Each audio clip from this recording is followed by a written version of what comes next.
नमस्कार, बड़ी बहस में आप सभी का बहुत बहुत स्वागत है, अभिनंदन है। मैं हूं आपके साथ सौरभ त्रिपाठी। यूपी में निकाय चुनाव को लेकर प्रक्रिया तेज हो गई है। तो आपको बता दें कि मंगलवार से नामांकन की प्रक्रिया भी शुरू हो चुकी है। नामांकन पत्र दाखिल करने का सिलसिला 17 अप्रैल तक चलता रहेगा। पहले चरण में 9 मंडलों में 37 जिलों में 4 मई को मतदान होगा।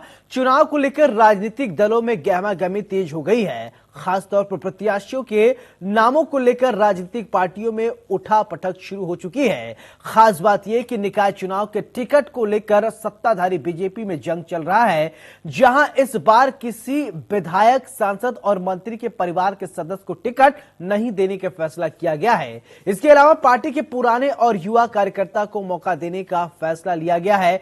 वहीं समाजवादी पार्टी में स्थिति बेहतर करने की चुनौती है। पिछड़े और दलित जाति को एक साथ जातिगत समीकरण साधने की कोशिश में जुटी हुई है, जबकि बसपा को पुरानी सीटों को बचाए रखने के साथ साथ नई सीटों पर जीत हासिल करने की चुनौती है। मुस्लिम दलित गठजोड़ पर फिर से बसपा फोकस कर रही है। कई मुस्लिम चेहरों को मैदान में उतारने की तैयारियों में जुट गई है। साथ ही कोर वोटर्स को वापस हासिल करने के लिए नेताओं को जमीन स्तर पर उतरने और युवा नेताओं को टिकट बंटवारे में तरजीह देने की योजना बना चुकी है। वहीं कांग्रेस, सुहेलदेव अपना दल और निषाद पार्टी भी मैदान में ताल ठोकती नजर आ रही है। नगर निकाय चुनाव में कांग्रेस और आप अकेले दम पर चुनावी मैदान में उतरने को तैयार हैं। प्रदेश भर में वरिष्ठ और अनुभवी कांग्रेस जनों और युवाओं के तालमेल से इलाकों में पार्टी की उपलब्धियों को आम जनता तक पहुंचाने और जनहित के मुद्दों पर पिछले कई सालों से अकेले ही लड़ रही है। वहीं बीजेपी के सहयोगी दलों में शुमार अपना दल और निषाद पार्टी ने भी चुनाव लड़ने का ऐलान कर दिया है। बताया जा रहा है कि दोनों पार्टियां टिकट बंटवारे को लेकर बीजेपी के संपर्क में हैं, जबकि सुहेलदेव भारतीय समाज पार्टी के अध्यक्ष ओम प्रकाश राजभर ने भी अकेले दम पर नगर निकाय चुनाव लड़ने का ऐलान कर दिया है।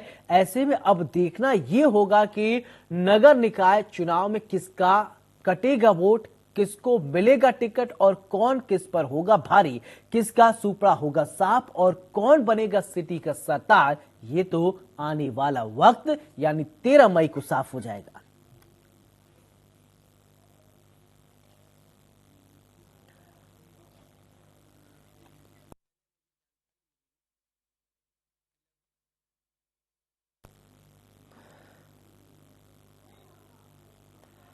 तो अपनी अपनी तैयारी है। शहर की सरकार कौन बना पाएगा, इसके लिए थोड़ा इंतजार, क्योंकि 2 चरणों में अब मतदान किए जाएंगे। बड़ी बहस की शुरुआत करते हैं। मेहमान हमारे साथ जुड़ गए। सबसे पहले आपसे परिचय कराते हैं, फिर चर्चा की शुरुआत करते हैं। अशोक पांडे, प्रवक्ता बीजेपी, बहुत बहुत आपका स्वागत। विनय सिंह विनू, प्रवक्ता सपा हैं आप, बहुत बहुत आपका स्वागत। जैनेन्द्र उर्कवंशी, आपका भी बहुत बहुत स्वागत है। रोहित अग्रवाल, आपका भी बहुत बहुत स्वागत है। तो सबसे पहले अशोक पांडे, आपसे ही चर्चा की शुरुआत करते हैं। तैयारियां कैसी? देखिए, आपको बता दें कि नगर निगमों में लगातार हम काबिज रहे हैं और सबसे बड़ी बात है कि जिनका परफॉर्मेंस इतना अच्छा रहा कि लगातार जनता हमें मौका देती रही। आज भी आप पहली बार ऐसा हुआ कि स्वच्छ भारत का नारा तो आता रहा, लेकिन किसी प्रधानमंत्री ने झाड़ू नहीं उठाया था। जब हिंदुस्तान के यशस्वी प्रधानमंत्री जी ने झाड़ू उठाया तो सीएम ने भी उठाया, डीएम ने भी उठाया। आज गली गली झाड़ू, 2-2 बार झाड़ू लगता है। फॉगिंग की व्यवस्था है। 2 करोड़ 2.5 करोड़ से ऊपर हमने शौचालयों की व्यवस्था करा दी। कोरोना संक्रमण काल में जिस तरह की व्यवस्था योगी जी द्वारा हुई और नगर निगमों द्वारा हुई, पूरे लंदन की संसद ने भी थपथपाने का काम किया था। और सबसे बड़ी बात है कि जिस तरह से अभी डेंगू में हम लोगों ने काम किया, नगर निगम ने काम किया, निश्चित तौर पे हम ये कह सकते हैं कि हमारा परफॉर्मेंस इतना अच्छा है कि नगर निगम में और निश्चित तौर पे भारतीय जनता पार्टी जीतेगी। और सबसे बड़ी बात है, हमने केंद्र प्रदेश सरकार की योजनाओं को अंतिम आदमी तक पहुंचाने का काम किया। हमने कहीं अगड़ा पिछड़ा नहीं देखा, हिंदू मुसलमान सिख पठान नहीं देखा। हमने हर योजना को अंतिम आदमी, जो किसी भी संप्रदाय का गरीब आदमी है, वहां तक पहुंचाने का काम किया। ठीक फिर है, अपने ठीक है, आपकी बूथ बात को आ गई। विनय सिंह जी, मजबूत करने का समाजवादी काम पार्टी की किया। अगर बात कर ले तो तैयारियां कैसी हैं? अशोक जी ने तो अपनी तैयारियां बता दी।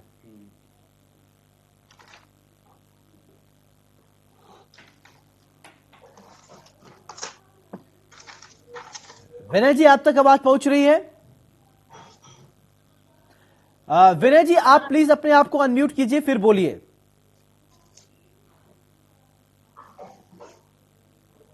हाँ बताए। आपने बीजेपी की तैयारियों के बारे में तो सुन लिया, अब बताइए कि समाजवादी पार्टी की क्या तैयारियां हैं?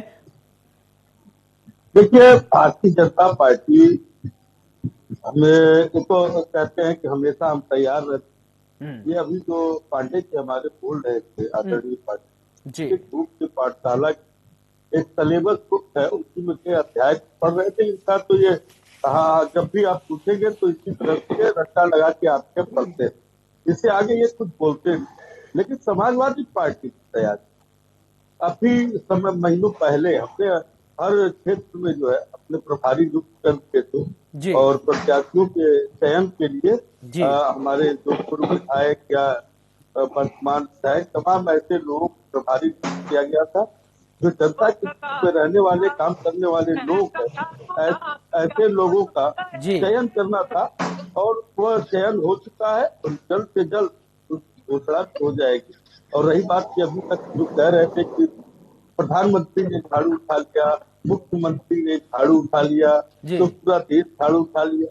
इन्होंने सही कहा कि हम न पिछड़ा देखते हैं, न दलित देखते हैं, हम जी। सबके साथ अत्याचार करते हैं। इनके नजर में पिछड़ा, दलित, शोषित, वंचित, जी। अभी जो कहा पांडे जी ने, जी। कोई नजर नहीं आता। जो अभी तक आरक्षण का जो सूची जारी हुआ, आपने देखा है किस तरीके से यह चुनाव से भागने का प्रयास लगातार कर रहे थे, जी। क्योंकि इनकी तैयारी थी ही नहीं। हाँ। और ये जो कह रहे हैं ना कि हम पिछड़ा, दलित और शोषित, वंचित को कभी मतलब देखते तैयारियां नहीं कर ले, हैं। फिर नहीं इसके बाद देखते हैं। आए हैं। नहीं, जी। सुन तो लीजिए, हम्म। ये कभी नहीं देखते हैं। और जिस तरीके से पिछड़े वर्ग के आरक्षण पे इन्होंने कुठाराघात किया, जिस तरीके से अनुसूचित जनजाति अशोक जी, समाज मैं के आपके पास आऊंगा, जितने पहले भी सुन लीजिए, विनय जी को सुन आरक्षण लीजिए। पर जी जी जी, बोलिए बोलिए। जैसे कुठाराघात किया, ये इनके नेचर में है। ठीक है, यह ठीक जो है, है न ठीक है। संविधान को मानते हैं, न देश को मानते हैं, ओके। न मानवता को अशोक जी, आप मानते कुछ हैं, न कहना चाह रहे हैं, प्रदेश आप को कह लीजिए, मानते फिर हैं। अगले मेहमानों के पास चलता हूं। बोलिए, कुछ कह रहे थे आप। देखिए, सबसे बड़ी बात यह है कि हमको कोर्ट ने कहा तो हमने 3 लेयर की जांच के लिए कमेटी बनाई। 3 जांच कमेटी ने रिपोर्ट दी तो सुप्रीम कोर्ट ने हरी झंडी दी। जी। ये पिछड़ों की बात करते हैं, आप अखिलेश यादव पांडे जी जी ये ऑलरेडी बताइए, पिछड़े हैं। सुप्रीम को वही कोर्ट 27% आरक्षण और वही कोर्ट 17% बोलती है आरक्षण कि क्या अखिलेश आपने दिया? यादव ऐसी बिरादरी के हैं जो क्रीमी लेयर हैं। जी। क्रीमी लेयर यानी पिछड़ों का हक मानने वाली जो बिरादरी। अनुसूचित जनजाति अखिलेश के लोग यादव हैं, ऑलरेडी अगली जात के हो गए हैं, जी। कहीं पिछड़ी नहीं है। हाँ। पिछड़ों का हक मानने वाले क्रीमी लेयर है, ये मैं नहीं कहता, हाँ। वोट कहती है। अखिलेश ऑलरेडी पिछड़ों का हक मानने वाले नेता हैं, ये कोर्ट कहती है। इसलिए मेरा कहना है, अगर आप पिछड़ा निचला उचला मत करिए। ठीक है, ओके ओके, ठीक है, आपकी बात आ गई। ठीक है, अभी भाई साहब, जी। हमारा है, हमें जान पांडे से प्यारा है। हम लोग एक पांडे जी, पांडे जी, बिरादरियों के लोग जो गरीब वंचित है, भारतीय जनता पार्टी उनके साथ। ठीक है जैनेन्द्र जी, पांडे ठीक है, आप दोनों की बात आ गई। ठीक है, एक एक करके सबके पास पहले एक बार पहुंच जाते हैं, फिर इसके बाद ये बता दे क्या विनय जी अब सुनिए। जैनेन्द्र जी, आपसे सवाल, भाजपा की तैयारी किस तरीके से है? में नहीं आते ठीक है, ठीक है विनय जी, अब आप सुन लीजिए। कोर्ट ने जिसे ठीक है अशोक जी, औरों को मौका दीजिए। जैनेन्द्र जी, आपसे सवाल है मेरा कि किस तरीके से आपकी पार्टी की तैयारी है, क्या कुछ मुद्दे हैं इस बार?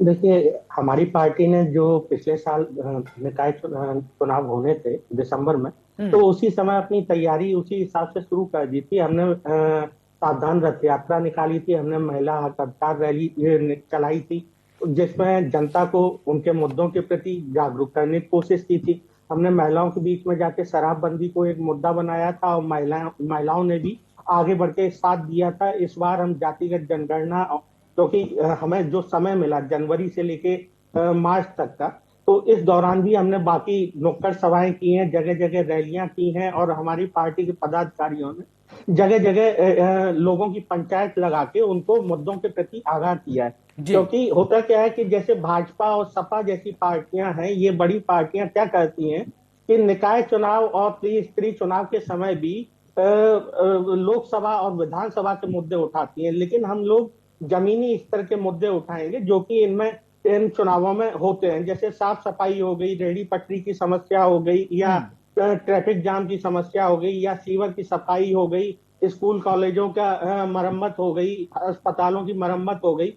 इसके अलावा कुछ चीजें ऐसी हैं जो एक दो चीजें जिन्हें हम लेके चलेंगे। शराबबंदी किसी क्षेत्र विशेष में, जैसे दुकानें खुल जाती हैं किसी कॉलोनी में ही, तो वहां पे जो जनता को प्रॉब्लम आती है उनको सॉल्व करने की कोशिश करेंगे, और जातिगत जनगणना के प्रति जागरूक करने का साथ में ही चुनावों के दौरान कार्य करेंगे। रोहित जी, ठीक है, महत्वपूर्ण विषय की मैंने आपकी बात आ गई। अब आज रोहित जी आपसे सवाल मेरा, सूची भी जारी कर दी है। ठीक है जी रोहित जी, सवाल मेरा आपसे वही सवाल सेम कि आप लोग क्या मुद्दे लेकर आ रहे हैं, क्या कुछ तैयारियां आपकी हैं, क्योंकि अब ज्यादा वक्त आपके पास नहीं है।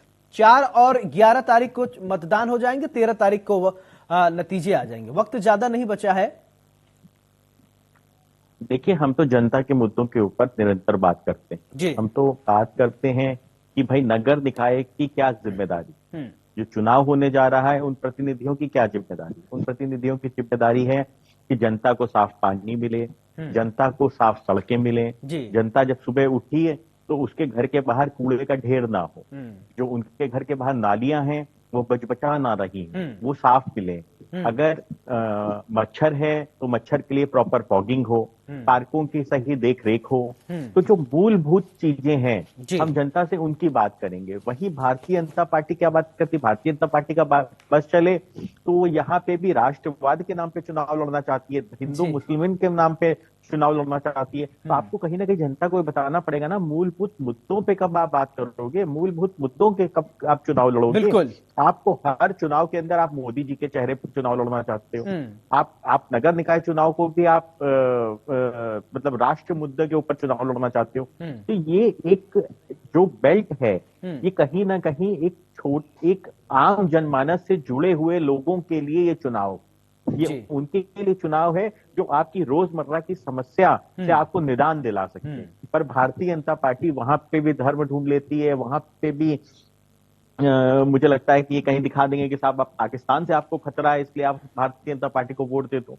तो आपको ये बताना पड़ेगा ना कि जब चिकनगुनिया, डेंगू, कोरोना था तब आप कहाँ थे, तब आप क्यों नहीं सामने आए। अभी अशोक जी ने बताया कि साहब बहुत लंबे समय से हम जीतते चले आ रहे हैं। यही तो दुर्भाग्य है कि आप इतने लंबे समय से जीतते चले आ रहे हैं, उसके बाद भी आज जनता त्राहिमाम कर रही है। आज जनता कह रही है कि हमको चिकनगुनिया कैसे हो जाता है, मच्छरों के काटने से होता है तो आप फॉगिंग क्यों नहीं करवाते हैं, हमारे घर के बाहर नालियां क्यों भिजा रही हैं, सीवर क्यों उबाल आ रहा है, सीवर के अंदर क्यों नहीं सीवेज की एक प्रॉपर व्यवस्था आप दे पा रहे हैं। जब आप इतने लंबे समय से हैं तो आप एक साफ पानी की व्यवस्था जनता को क्यों नहीं दे पा रहे हैं, स्ट्रीट लाइट की व्यवस्था क्यों नहीं दे पा रहे हैं। जैनन जी मैं आपके पास आऊंगा, सुन लीजिए रोहित जी को सुनिए, मैं एक एक करके सबके पास आऊंगा। ठीक, बोलिए।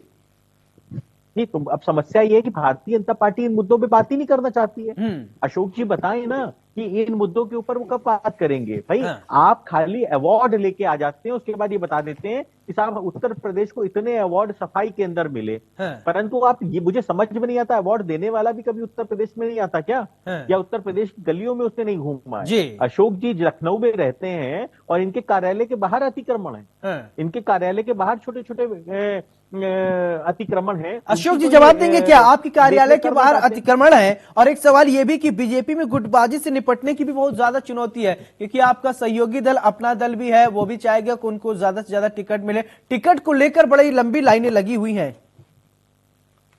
देखिए, आपको बता दें कि हमारे यहाँ पारदर्शिता के आधार पर टिकट देना है। निश्चित तौर पे हमारे सहयोगी दल हैं उनके लोगों को भी टिकट की व्यवस्था करना है। और सबसे बड़ी बात है, हमने फैसला लिया है मंत्री, विधायक, बड़े नेता के किसी रिश्तेदार को हम टिकट नहीं देंगे। एक जो कार्यकर्ता है फिर अपने मंत्री जी की वाइफ को टिकट नहीं देंगे ना। पांडे जी, उसको हम प्रयागराज में जो मंत्री जी की पत्नी चुनाव लड़ती है उनको देखिए, टिकट नहीं देंगे, ये बात आप जिम्मेदारी से कह रहे हैं ना चैनल पे? निश्चित कह रहे हैं पारदर्शिता के फिर आधार से सोच लीजिए, पर फटेगा।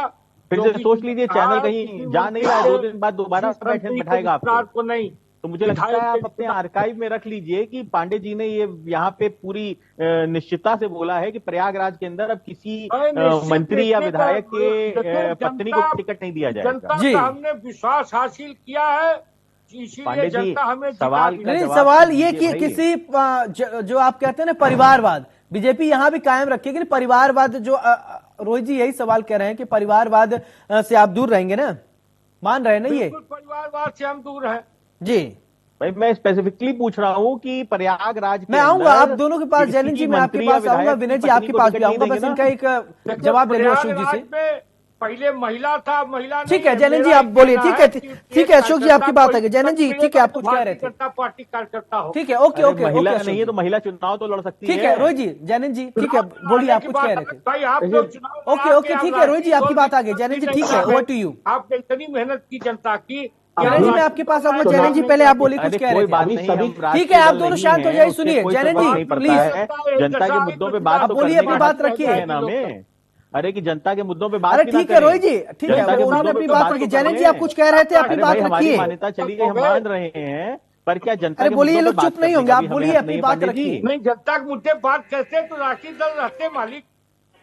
नहीं अच्छा, तो आपका कहने का मतलब ये है कि जब अटल बिहारी वाजपेयी और अडवाणी जी राजनीति करते थे तो वो जनता के मुद्दों पे राजनीति नहीं करते थे। नहीं, राष्ट्रीय दल नहीं था, भारतीय जनता पार्टी जनसंघ था उस समय। और ठीक है ओके ओके ठीक है, और पैनलिस्ट है उनको भी मौका दे दे बोलने को प्लीज।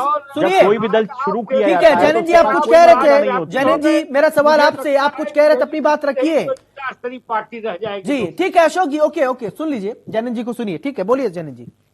अभी जैसे अशोक पांडे जी ने कहा कि डेंगू या इनके खिलाफ इन्होंने बहुत अच्छा काम किया, मैं आपको पिछले साल की याद दिला देता हूं। मैं आप ही के चैनल पे बैठा था और प्रदेश के लगभग सभी जिलों में हजारों लोग, हर जिले से हजारों लोगों के डेंगू से पीड़ित होने और अनजान बुखार से पीड़ित होने की खबरें आ रही थी। अगर आपको अच्छी तरह से याद होगा, ये जुलाई से सितंबर के बीच की बात है, जिसको सरकार कंट्रोल नहीं कर पाई थी।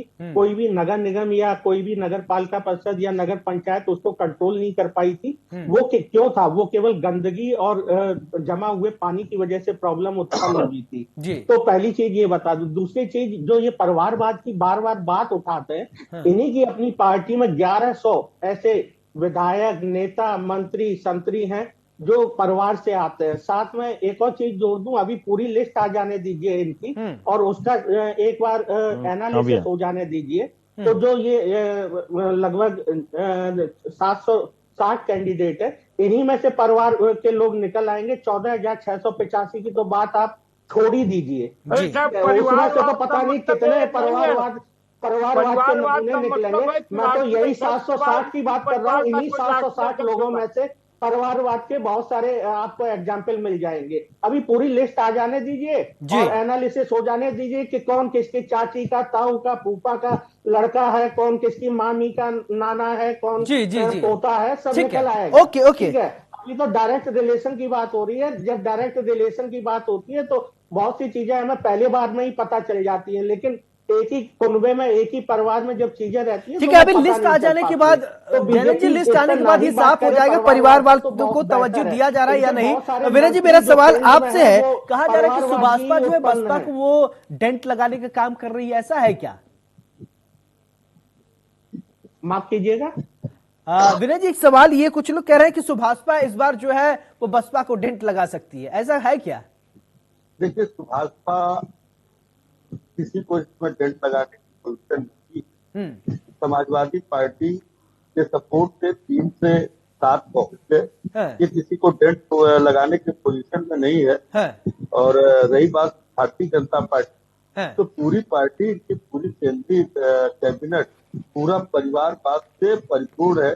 चाहे पीयूष गोयल हो, चाहे सीतारमण हो, और चाहे रविशंकर प्रसाद हो, चाहे चौधरी वीरेंद्र, चाहे कोई भी हो, राव इंद्रजीत सिंह हो, सारे लोग, किसी के पिताजी, किसी की माता, पूरी पार्टी ही एक परिवारवाद से पार्टी है, ये दूसरों पे करने, लेकिन अभी अपने अंदर अगर अभी आप जो कह रहे हैं प्रयागराज अपनी पत्नी को चुनाव लड़ाने के लिए माननीय मंत्री जी ने इतना बड़ा कारनामा कर दिखाया।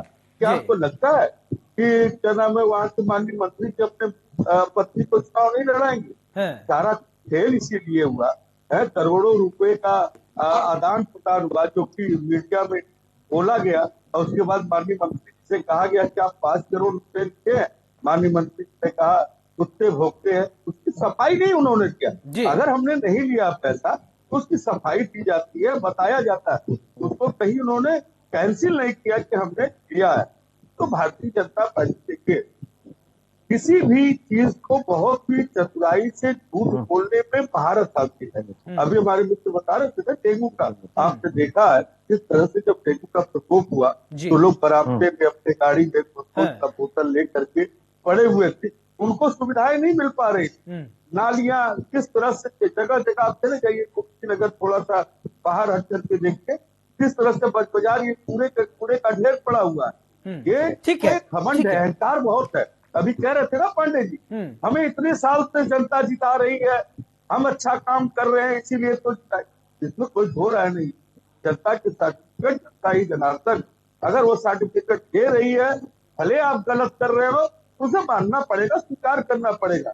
लेकिन जनता भी अब परेशान हो चुकी है। इन्होंने कहा कि प्रधानमंत्री ने झाड़ू पकड़ा, बिल्कुल सही कह रहे हैं, जनता है ये सब समझती है। ठीक है अशोक जी, मेरा एक सवाल आपसे, जाति समीकरण को साधने का बीजेपी के सामने सबसे बड़ा चैलेंज है, कैसे आप इस चैलेंज से आप पार पाएंगे?